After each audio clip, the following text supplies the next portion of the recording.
Candace, my forthcoming book called The Little Book of Workplace Happiness has a chapter, and the chapter says workplaces stink, workplace culture stinks like bad kimchi. So that's the Are best I could you do to tell you. kidding me? Did No, you it's in there. really? Did There's you really really? there's an emoji in there of like stinky piece of Like kimchi, bad kimchi. You know the like stinkier bad you, kimchi. you know I mean, I don't mean the yeah. stinkier the kimchi, the better it tastes. I mean kimchi gone wrong. Where like you messed up the recipe, right?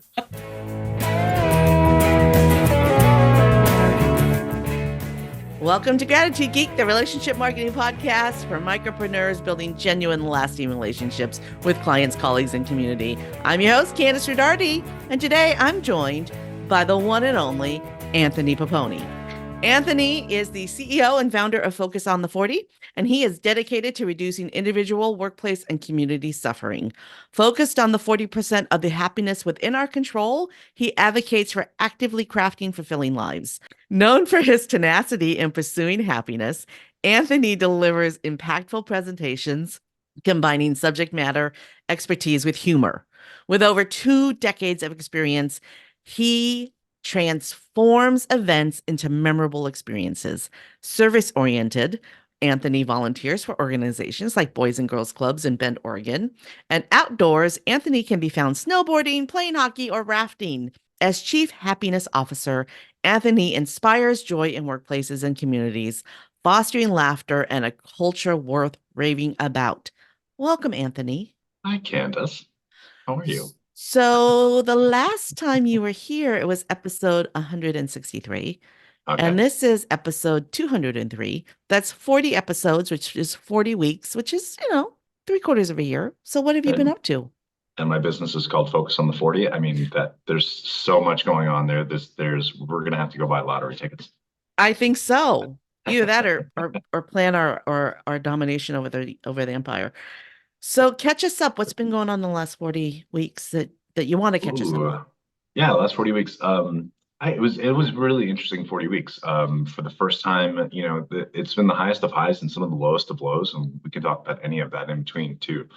I spoke at my first international conference, and that was really great. I was in Thailand and Japan back in November, and turned that into an extended stay after speaking in Thailand, seeing a friend in Thailand, touring around Thailand, and then going to Japan.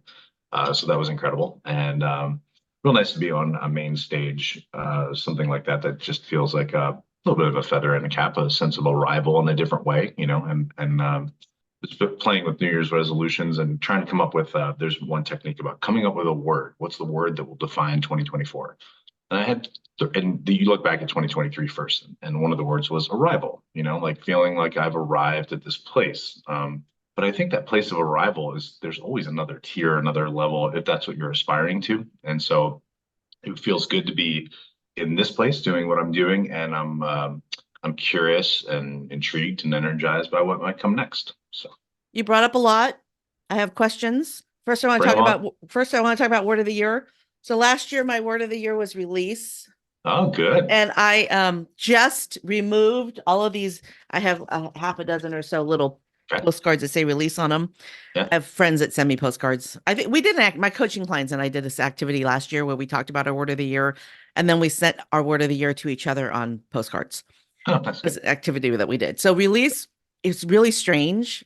It's because sometimes your word of the year manifests in a way that is different than you thought that it was going to Yeah. manifest. Yeah. So Yeah. what I imagined release would be for me wasn't at all what it was, but it still manifested itself. Okay. So when you put your word together, arrival last year, did Yeah. you imagine that it would help you end Well, up in Thailand? I did it in retrospect. So the activity for setting your word for 2024 is to come up with 3 words for 2023. So I just kind of Hmm. wrote those down for this. I just did this in the last few days. But I agree with you completely. Like you can look back on things and just say, oh, like I set this intention, and the universe has different ways of bringing those things to you, and you don't really know what that means. But it's a nice either way. It's probably a valuable thing for people to have that thing to reflect upon, and it's something that reflect upon, think about going forward, and then reflect upon coming back and being like, was that the right word? How does that word actually play out? What were the elements of that I didn't think about, or that were surprising, or things that were not surprising? Yeah. Yeah. So speaking of surprising, Yeah, yeah. talk to me about Thailand. What was surprising about that trip for you? Well, Thailand is insane, by the way. And I mean, in a good way. I was in Bangkok. I was speaking at the convention center there, which is beautiful, redone, state of the art, a gorgeous facility.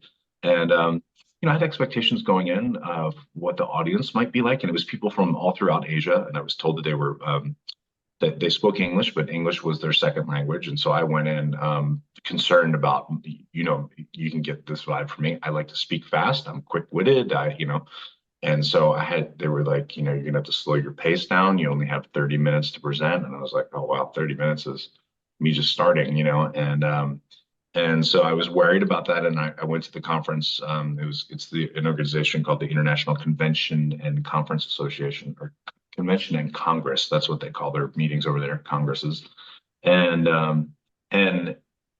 they're human beings like anybody else, right? And they're great level of fluency in English. I was listening to earlier presenters. I was the closing keynote. I was listening to earlier presenters, and so that put me at ease for just delivering how I deliver. And in the middle of my presentation, technical glitch, biggest stage I'm standing on, international stage, and I'm like, what are you gonna do about it? You're gonna roll with the punches because that's what you do. And that part was great. And then I was staying in Bangkok for a while with a friend former friend of mine. Well, he's still a friend, but a friend from he lived in the United States, and we're Former, still my friends. former friend, but we're still friends.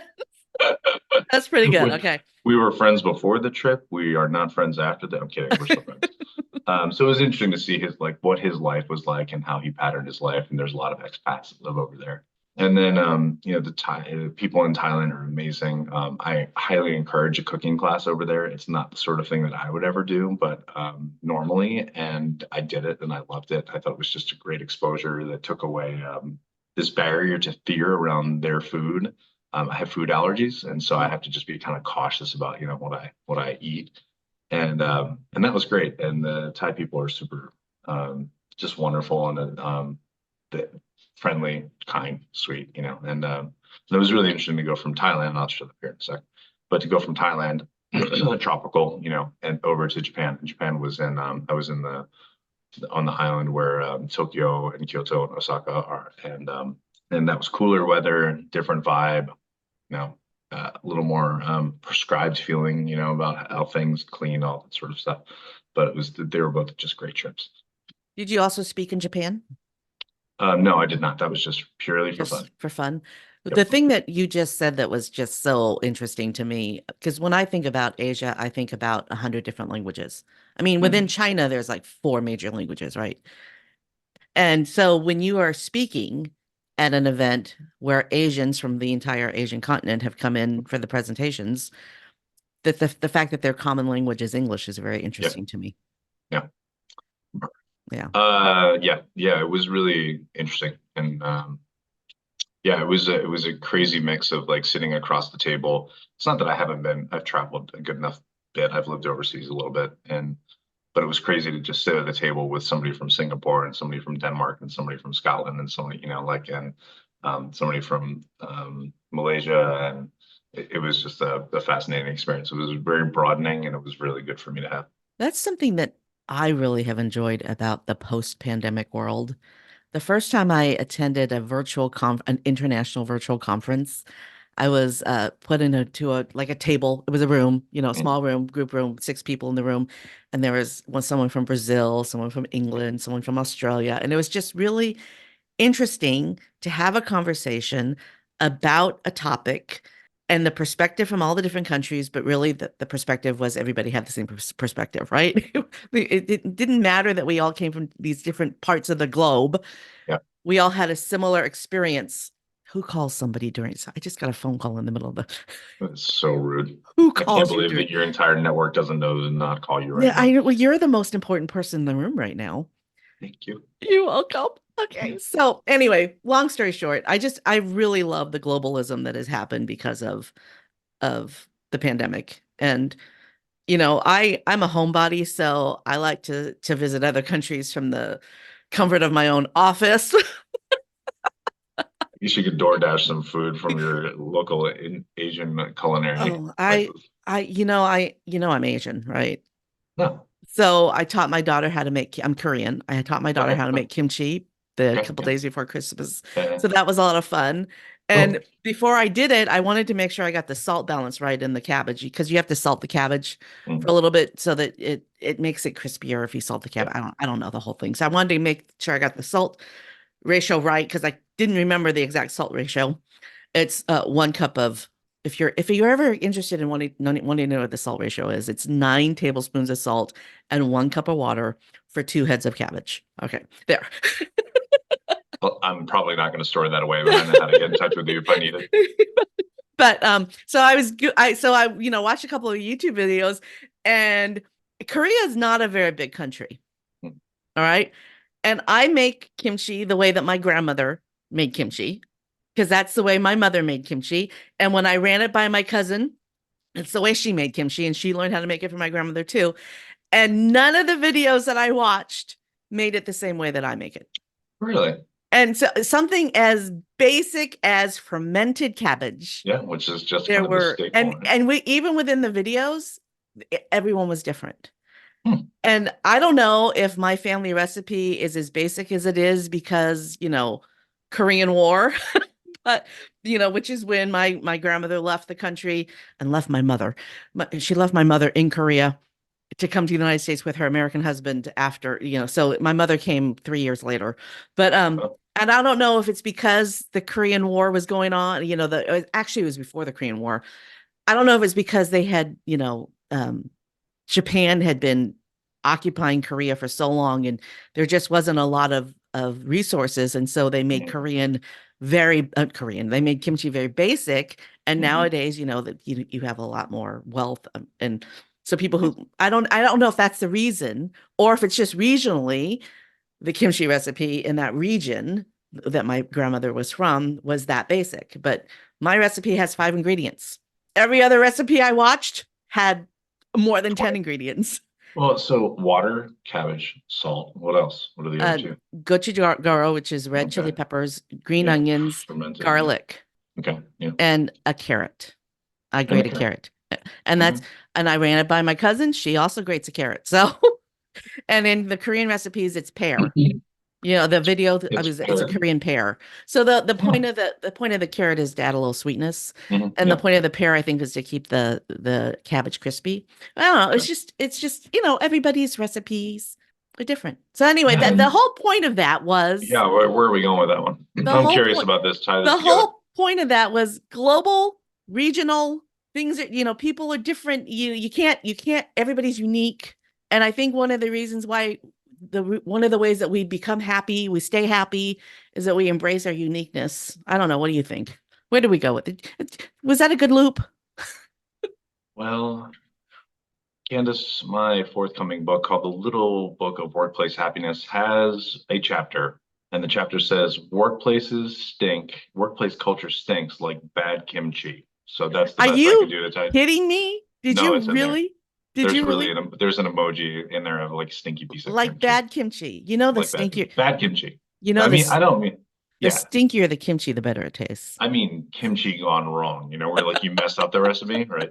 There's yeah, I live in Bend, Oregon, and we don't necessarily have a ton of diversity here, but we have that's the most mild understatement on that. But we have a Korean restaurant, and it's really good. And so we were talking about your kimchi being really bland. When we went there last time, they give you a little dish of like 3 different types of things to try, and some are your radishes, but then you can order another one, and they give you all these other things. And I was like, there's so much diversity in just kimchi, like Yeah. all the things that can happen there. So Well, so the daikon radish, I don't know yeah, how we're talking about Korean food. The daikon radish is this really big white radish, right? yeah.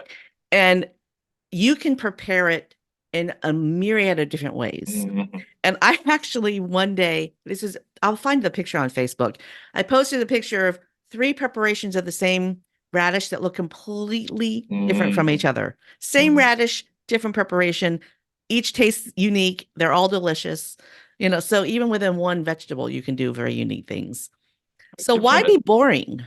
I don't think being well, I think we're boring sometimes because it's safe, there's Oh, a yeah. lot less risk involved, Yeah. and that's wired into humans is to be to not do things that are risky that get you kicked out of the group. because we're tribal, we're meant to survive in groups. And so like we can, if we're ostracized by the group, it was perceived as being bad for us. And so we just have to, I think there's some legacy wiring in this brain of ours. I keep bringing up this conversation. About Um, kimchi, no, not kimchi. about radishes, It's about makeup. about makeup. So, Paige Arnoff-Fenn, that was an interview from a couple of months ago. She Mm, was talking about how when she worked for Procter and Gamble, they would bring in focus groups of young women to talk about makeup. okay. And inevitably, there would always be one woman in the group who had the big personality and would say, I love sparkly makeup. And so then every other woman in the group would agree and say, oh, we love sparkly makeup too. That But would run the then, whole focus group. hold on. But then at the end of the event, after everybody left, the folks that worked there would go Yeah. and gather up all the samples that didn't get stolen, Uh-huh. and it would be the sparkly makeup that was left, and Nobody the wanted and the stuff that was it. stolen was the boring makeup. And so even though they agreed with the person that was, the big personality that she loved the sparkly makeup, in actuality, they didn't really like the sparkly makeup. What's your take on that? Um, oh man, I wasn't ready for a makeup question. Well, what I really want to know is Yeah, if there is a person in the room with a big personality, sure. how do you tamp down that personality so you can get to what everybody else is really thinking? All right, that's a good question. And you see this, and I know you deal mostly with micropreneurs and small businesses, but this can happen, and it doesn't have to be within your workplace, right? It can be within a family unit, whatever, your community. Um, you have to be aware of that, right? And I never take silence as agreement. So if I say something to a group and I hear from one person and I see a lot of head nodding and smiling, like, all right, I'm paying attention to the nonverbal communication there. But I also, when you do personality profiles, I do a leadership profile with the groups that I work with. If you identify the people that will not speak up as much, then you can start a meeting by saying, hey, instead of picking the boisterous person in the room to start first, we'll call her Candace. Um, we'll pick the quieter person in the room and ask them to start. And they may not want to start, right? You have to kind of know the dynamic of that human being. Or as you walk away, kind of like that data that they were gathering at the end of the focus group is, okay, we heard there's a verbal assent. Assent, is that the word? With this, but agreement with this. But what's the data really telling us? And so the data was what makeup gets left behind. And so find those ways to have those one-on-ones and those asides with people where you're like, hey, this is what was said in the group setting. Do you actually agree with this? And give them that space where they can do it more comfortably versus doing it in front of a room of 20 people or 50 people or five, whatever the number is.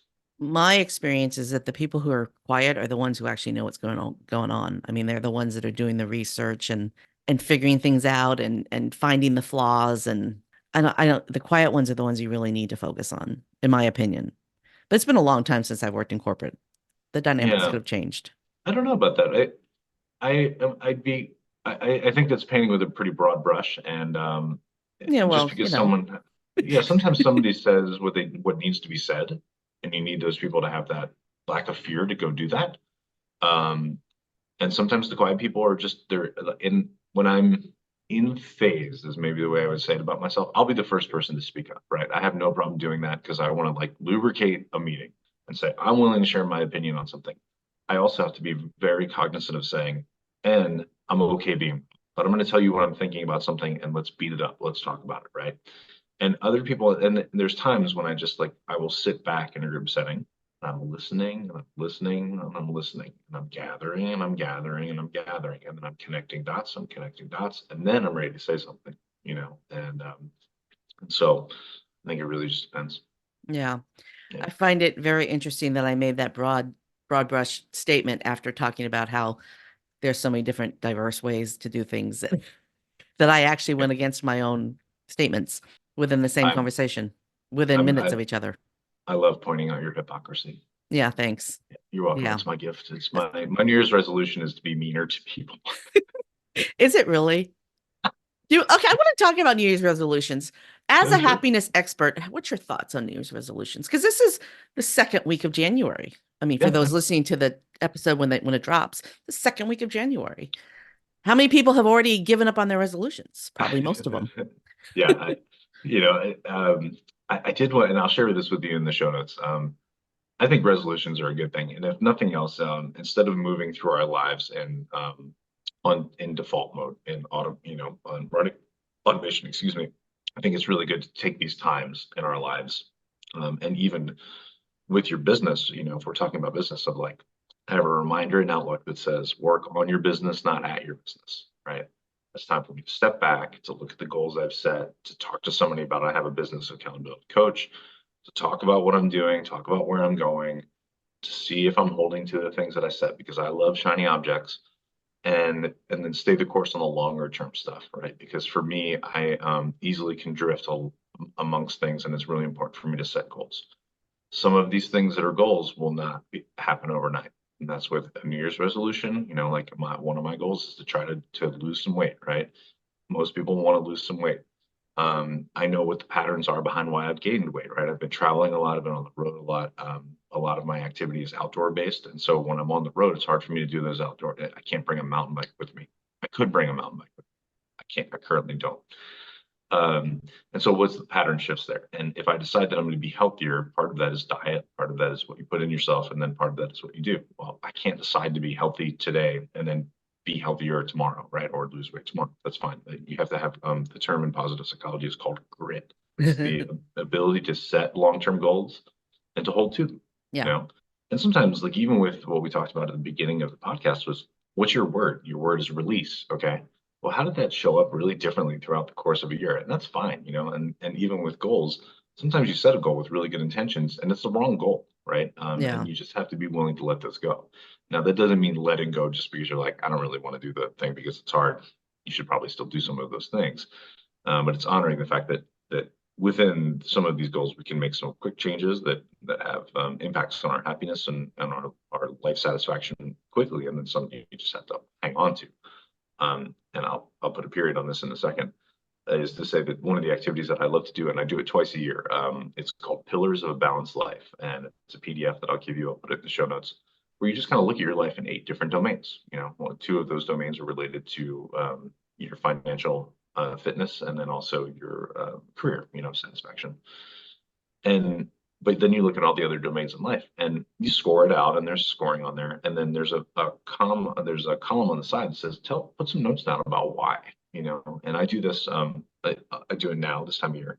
And then I do it on my birthday, August 27th, for people listening, XL size t-shirt. And that's really nice because I can look at my life at scale of a few months apart, and see what's changed and what's not changed. And I also like to couple it with a voice memo. And that voice memo is just a little like, here's what you wrote down for your scores. Here's what, scan the version of this PDF from last year. Look at your scores from last year. What's changed in a year? What's changed in 6 months? Because some of these things they just become who you are, and you don't even recognize some of the accomplishments or changes that you've made that are just not embodied. So you're coming at it from different senses. You've got sound, you've got tactile writing. When you thank you for sharing that gift with the audience. I appreciate that. Of course. Okay, so you said that you have a note in Outlook to remind you to work on your business and not for your business. Mm-hmm. How often is that note? How often does that little pop-up happen for you?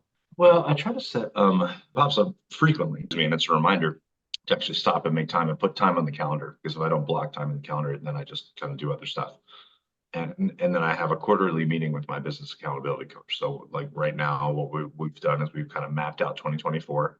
I've yet to have my first meeting with her, but we've mapped out 2024, or I've laid out 2024 in the way that I know she would want to see it. It has financial metrics in it, obviously, but it's what we talked about the last time we were together. Is like, you define success for you. Now, don't lie to yourself about what you really want. If you want to be a multimillionaire, you better define that, right? Or you better be okay with that as a definition for success. But what do you want 2024 to look like broadly? And then I set a bunch of different goals in there, things that I would like to achieve. And then she said 3 big ones. That's it. Just 3 big ones. Those have to be the cornerstones. They're the ones that you absolutely have to do this year, or make progress towards. Some of these things might be, they might bear fruit in 2025, and that's fine.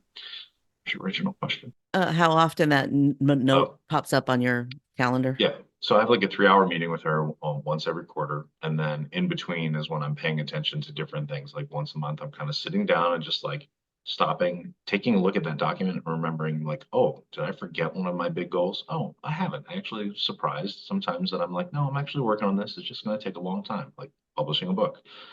The steps along the way, it's daunting, right? But you can't look at it as if my goal is to sell X number of books, that can't be the like sell X number of books because there's 743 steps before that to come. And Mhm. that can be demotivating if you Yeah. try to just tackle too much at once. Oh, yeah. Well, and you can only control what you can control. So when I make my goals, I make sure that I can control Mm, 70% of the things on the yeah, list. I like that. I can, like this morning, I actually did the numbers exercise this morning. I was so focused on it, I almost forgot our meeting. I was working on, I was, I love that you're in flow state. but I was, so I was looking at my numbers this morning and I hadn't done this, I didn't do this exercise last year. And I was like, one of the things that probably prevented me from reaching some of my goals this year was that I didn't have the numbers in front of me. And so I put the spreadsheet together with the numbers so that I could look at it. And it just seems like it's a lot more attainable now because I can actually work backwards. Like I have a number and I can say, well, okay, if this number is this number, then what number is this number going to be? Okay, is that realistic? Yeah, it is realistic if this is this number. So it was a really good experience. But then, 12 our meeting started at 1, 12:59 shows up, and I'm like, one of my favorite guests is going to be on Zoom in 1 minute, and I'm like not ready for him. But we pulled I it don't off, think didn't we we? did script. I think we're doing just fine. Okay, Yeah, that's go so I ahead. had just a quick reflection on that. I had a really interesting sort of I don't epiphany is too big of a word, but when I was talking to my business coach last year, she's like, "Where are you trying to go with 2023?" And I was like, "Here's what the business has been doing. Here's what I think is natural growth, right? Growth isn't always necessarily the only metric as far as like financial growth. There could be other things." She said, "Where are you going to be in 5 years?" I was like, "I have no idea." Right. And she's like, "All right, where are you going to be in 2 years?" Oh, okay. Clarity around that. Oh, 3 years. Oh, okay. Oh, I can tell you five now. And so having all those pieces together and even just making time to have that headspace around those things, I think is really important. So I'm glad you're doing it and your listeners are encouraged to think about like, stopping, pausing, working on the business, not at. Yeah, I didn't. Back to the resolution conversation. I find it interesting that you say resolutions are great. And I'm like, I'm not really a fan of resolutions, but I did set goals, which aren't Yeah. but one of my goals is a very specific activity that I'm 100% in control of, and if I don't do it, it's on me, right? And I don't know that I think So that is a resolution. I have some reservations around resolutions. I like the concept of introspection and goal setting. Yeah, and it should be That done more often than just once a year, maybe. Yeah, and it's across all things of being like, all right, like what am I really trying to craft? And when we talked previously, this happiness that you want in your life, it doesn't include all easy stuff, right? Some of this stuff is only happy in retrospect. Like, oh, I'm really glad I did this hard thing. Like, I'm going to be very happy and proud that I produced a book, right? I've produced other printed stuff. This is a different version. This is something bigger. Um, it wasn't easy to do it. I'm going to be glad that I had the grit to do it and that I will feel good in retrospect looking back. Now there are parts of the process that I've enjoyed, right? But So I think that's that a that's whole a that's a new thing. The last time what we chatted, you didn't have a book even. I don't think you even had a sparkle of it. So talk to me about that. yeah, I mean, I've produced other things, but they've always been workbook driven. Like I want to give you something and I want you to sit down with it individually. And this one has been more, it's more workplace focused. And so it's structured in the same way to have activities baked into it. But I've just been kind of honoring like a big half of my business is speaking on stage at conferences, and the other half is working with workplaces and helping them. Like work can be hard. It can be like bad kimchi. And so There, how do we make there that? is no bad kimchi. Oh, I'm sure you've seen a recipe go wrong, and you're like, oh, I didn't think I'd have to throw away kimchi, but I got to throw away kimchi. Oh, yeah. Um, yeah, but Okay. All right. yeah, I'll I'm give fine that to you. begrudgingly. Yes. I Okay. know you have an affinity for kimchi. I don't want to take away your joy.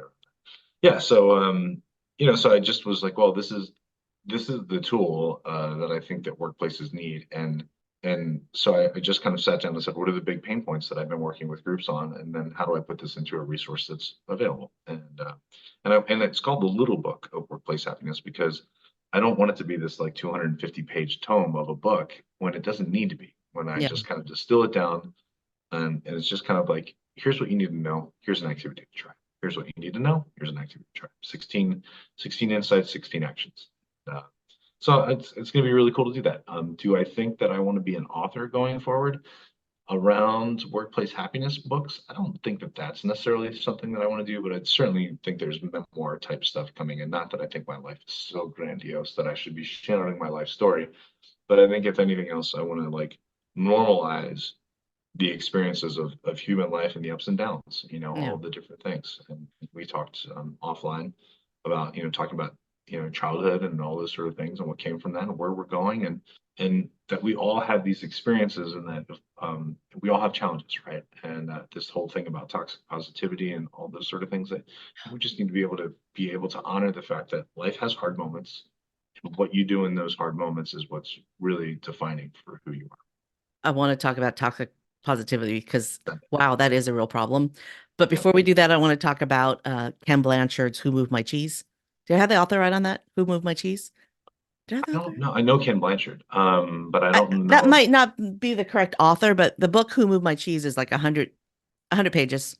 Oh yeah, tiny. Yeah. 25 years ago, it was, or 30 years ago, whenever it was, my husband and I read it. We made all of our employees read it. I mean, Cool. we just, it was so short, and the parables were on point, and it was About a exactly, dog and a duck and a. Is no, it it's that about one? mice. It's about Mice. Okay. mice. And it was just, it's really, it's like the most basic business book, but it's not even a business book. It's a life book. It's, it's Mhm. about, it's about making choices and shifting perspectives and paradigm shifting and all that. But it's 100 pages. Yep. That's all it needed to be.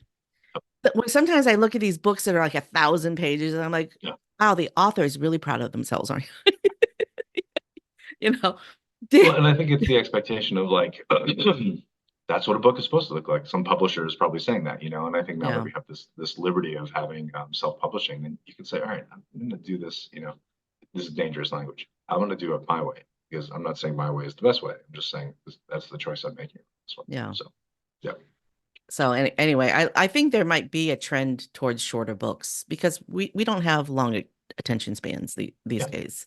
Yeah. And if that wasn't true, all those websites and companies that had their whole product offering is 15-minute synopsises of books, Yeah. that wouldn't exist. Yeah. That's all we have. We have 15 minutes, right? And that's so And that's also, I agree with you that I have found real joy over the last 10 days. This is how nerdy I can be.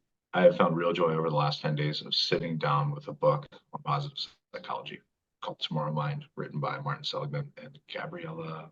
Can't think of the other author's name. It's a deep dive into it'll be all in of the these. show notes. It's in the show. It's an incredible book.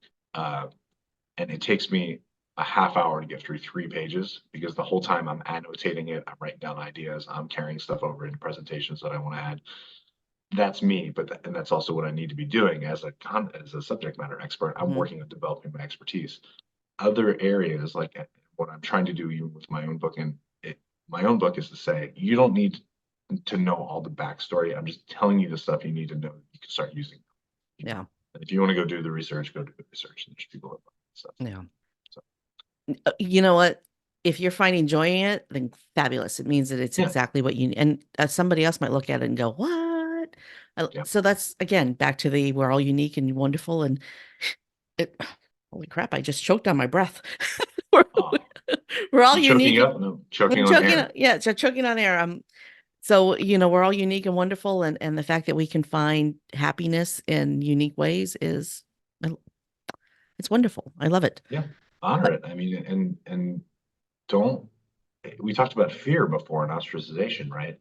Like the thing that I tell people all the time when you're thinking about crafting this fulfilling life, right? That's a mixture of joy and purpose. What makes you happy and what makes you fulfilled, provides you joy and purpose, is different for you than it is for me, and it's different for other people.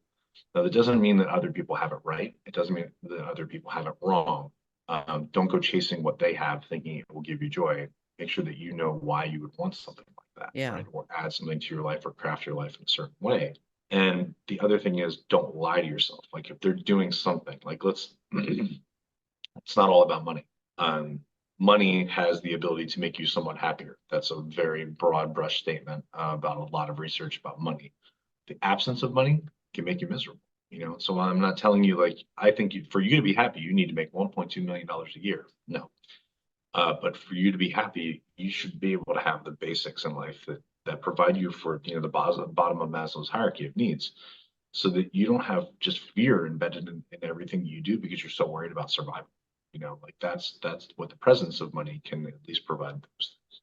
We have to be super cautious about that because our brains really adapt really quickly to material things, and again, we can be on a spiral of just chasing, thinking that when we get to a milestone with money or anything else, really, that we'll be happy at that point. By the time we get there, we've already adapted to that point, right? So you have to Yeah. pay attention to that little trap. Well, and paying attention is so important. Like my daughter's been home from grad school for the last 3 weeks. We only have Nice. 1 week left with her. And we every night, every single night after dinner, we've been playing a game, a board game, card game, Nice. whatever it is. Yeah. And, takes a couple hours to get these games played, Yeah. and it's 2 hours that we would have normally been watching TV or Yep. or I would have been doing something on my computer, but instead I'm spending quality time with the two people in the world that I love more than anybody else in the world. Yeah, that's And good. maybe That's so my husband simple, and right? I need to play games more together when she's not around. So can I tell you a quick story? So I was back on the East Coast for the holidays, and we were playing categories. I don't know if you know that game, I've but never played it. it's really fun. Essentially, what you do is you get a card that tells you different categories, right? So things you'll find in the house, things you'll find in the school, types of fruit, whatever. And then there's a timer, a little sand timer, and then there's a dice with all 26 letters on it. Maybe it doesn't have X and Z. And you roll the dice, you start the timer, and then you try to go through each of these categories by coming up with things that meet the category with the letter. So everything starts with L in these categories. If you have something and someone else has the same thing, then neither of you get a point, right? So you have to kind of be creative at the same time. And this little girl who I don't know, she was a neighbor of my sister-in-law and their two kids came over, and she's cute, 10-year-old little thing, funny, smiling all the time, barely know her at all. And I've been giving her a hard time because she hadn't been getting many answers. And the clue was with the letter L, things that are boring. And her response was Lanthony.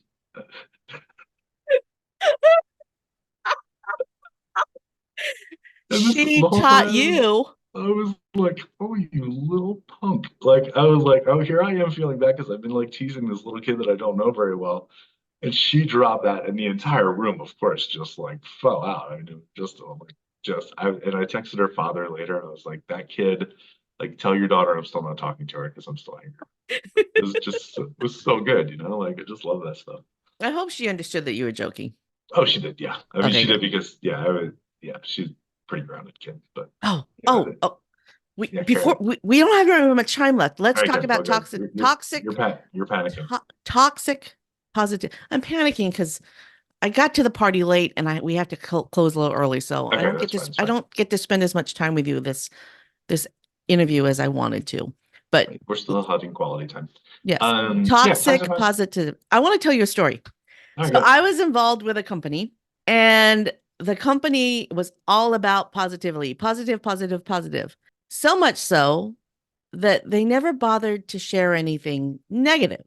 That's toxic And the positivity. lack of communication was so frustrating because they wouldn't address anything that was not positive. Mm. Let's talk about that. Yeah. All right. So let's see the quick version of this. Your brain is wired for negativity. It's a good thing.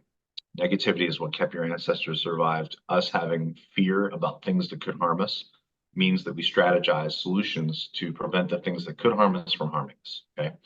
So it's good for us to kind of be looking around the room and being like, oh, I should be cautious about that. I shouldn't touch a hot stove. That knife could harm me. That person could harm me. Oh, fine. Okay. Those are threats that by ignoring those threats, we could be ignoring things that could have harmed us. It could have harmed our progeny. It could have harmed people in our group. And we were working as groups. 70,000 years ago, our brains quit really changing. And back then we were very tribal because we all worked together to solve common problems. And so that negativity bias is wired really strongly into us. We have to look to overcome that a little bit to be a little bit more optimistic. And I will frame um, toxic positivity in the same way that I would say like blind optimism, or just like, that it's also false too, right? So pragmatic optimism, okay? Ideally thinking about a positive future, having agency to make that future happen. But not being so blind, being like, hey, okay, I don't have any strategies to do this, but my business is going to make $5 million this year. Why? I don't know. I know it will. Okay, that's just optimism. That's off phase. Toxic positivity is the same thing, right? And I think it's what Instagram is all day long. Everything's amazing. I have the most amazing meal after the most amazing meal. And what was really interesting for me is like even looking back on life, like we don't spend a lot of time rehashing the really negative things that happened to us, right? And for example, like when I was doing this what's your word for 2024, it said look back month by month, and think about what was happening in that month. And I didn't look at my calendar on my computer, which probably is actually in retrospect something I should do. Where was I? What was I doing? But I looked at the photos on my phone. But I was like, Oh, well, and the question was, well, what's the challenge that was happening this time in your life? And I was like, well, I don't have a photo for the challenges. Nobody takes photos of the things they don't want to remember, right? yeah. And so, in a way, that's toxic positivity. I can look back with this rose-colored lens on all the things that happened in 2023, and I had some really beautiful, amazing, big, life-changing, belief-changing things happen for me in 2023, and I had some the most gut-wrenching, you know, gut punches from 2023 too. Yeah. I don't have photos of too many of the gut punches, Yeah. and so our brain wants us to move on from those things too. We want to focus on what's in front of us. And Martin Seligman, one of the founders of positive psychology, says that we shouldn't be called Homo sapien. We should be called Homo prospectus. Prospectus is prospecting, looking to the future, because we're always thinking to the future. And optimism and pessimism both have value, but that toxic positivity piece is being like, there's nothing going on that's bad. Yeah. Now, there is a good thing, and I promise to stop here in a second. There's a good thing about saying bad things happen.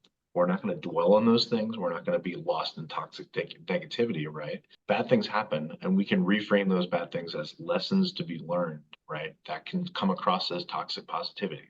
Well, yeah, our revenue goals for this quarter were not this. We learned a lot in that process. We can pivot and we can make different decisions about what we want to do for the future. That's not toxic positivity. That's a little bit of pragmatism baked into that. But when we're just like, everything is great, your story of that business, I'm just like, oh my gosh, like when's the shoe going to drop? Oh, when they Yeah. go bankrupt and nobody knew because they've just been hiding all that. Yeah. And so I think it's a double-edged sword. You better be really careful with that one. Yeah. Yeah. Sorry, I talked a So, lot there. no, you shared before we started talking that you had lost someone very close to you. And just now, I realized that the last time my entire family was together, because you were talking about you don't have pictures of the bad things, but the last time my entire family was together was at my mother's funeral, which was 12 years ago. And, there were some beautiful photos that came out of that because we were all there celebrating this woman who had been the reason why the last time that the whole family was together was at her funerals was because she was the person who held us all together, right? Even in those really horrible, losing your mother when she's only 70 it's not a good thing, right? Hanging on to the beautiful part of that whole experience was that the family came together and that we were all there, including the family members that she held near and dear to her heart, right? We were all there for the week or so before she passed away. And then we were all there for 2 weeks after. And then, more family kept coming. And it was just this beautiful thing. And I think the most beautiful moment of my entire life, the image in my head that I hold. So my mom is buried in Portland, Oregon. And she's buried at the National Cemetery in Multnomah. Is that the name of the city, Multnomah? Yeah. And so it's really hilly. And for those of you who have never been to Oregon, it's very hilly. And so we're at the top of a hill in the cemetery. The National Cemetery is huge. It's got a view of many, many mountains. It was kind of rainy, but not really. It was drizzly. It was a drizzly Oregon day. And we were in the lead car and we got there very early because you always get there early when it's your family member, right?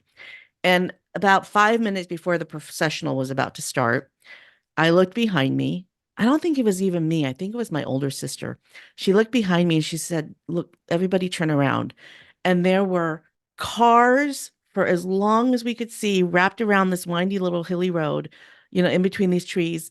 And at that moment, I was like, this many people loved my mother enough to make the trip to be here for this. Yep. And it was just in the tragedy, that was one of those beautiful moments of my life. Yeah, I love that. Take the toxic. I mean, the coming back to, find the positivity, but also accept that there are moments that there's something good in everything, even the bad stuff, I guess is what I'm trying to say. That was a beautiful story. Thank you for sharing. And I think that that's the same thing I'm going through. I'm trying to find silver linings to the cloud, and it's really hard right now. That's okay. I'm not going to act like Yeah. it's not. The toxic positivity would be like, no, it's all okay. The part And it's not. life includes death. And I'm like, no, I'm in a rough place a little bit. Yeah. I still have an incredible life. I still have an amazing, happy life. I have this one thing that's just really, the toxic positivity would be just like, no, it's, these things happen, Yeah. and then you're crying, in your bedroom, and that's not, that's toxic positivity. The real honoring of like, it was so hard losing your mom at 70. And but you can pull these beautiful moments out of it, right? And you use the word celebration, right? And that was one of the things that I think that's a great way to look at it. It doesn't mean that there's not all this tragedy in there and all this sadness and lamenting that's true and part of this, right? But that's a really nice thing to be able to look back and be like, oh, this person mattered, And Yeah.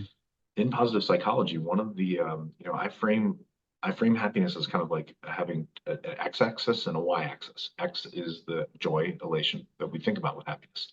Y is purpose, right? And for the longest time, and there's a lot of really great research on this. If you don't know what your purpose is, you should explore it, and there's tools to do that. There's some really great stuff out there, including stuff I do with groups. And the word is meaning, and Viktor Frankl said a man's search for meaning, right? So like, what are we looking for? What's meaning? Meaning can be really like esoteric, really not tangible, right? And the term that's come out lately is matter. Like, how do we matter in this world? And the way that sometimes we can think about how we matter is what would happen if we were gone. Yeah. And then you think about like all the people in your life that you matter to, or when that one person is extracted from your life through death, then think about like that processional of all those cars, right? That your mother mattered to all those people, right? So that's really beautiful. Doesn't mean it's not hard, Doesn't mean it's not coming with tons of grief that lasts for a while. But it's a part of the human happiness that we can't ignore. Those moments that are just going to come. Yeah. We need to wrap up. Yeah. I wish I could talk to you more. Can you come back again, but not wait 40 weeks? Let's get it on the schedule to have you back. 40 weeks seems like some sort of Noah's Ark flood. I don't know. Maybe it should be 40 weeks. But when is your book due out? Hopefully by the end of this month. It's real close. I have all the illustrations. It's been put into a template, so we're getting close to the finish line. But I've been feeling that way for a while. All right. Well, let's plan something in the next few months so you can come back and we can talk about your book because we never got a chance to talk about it.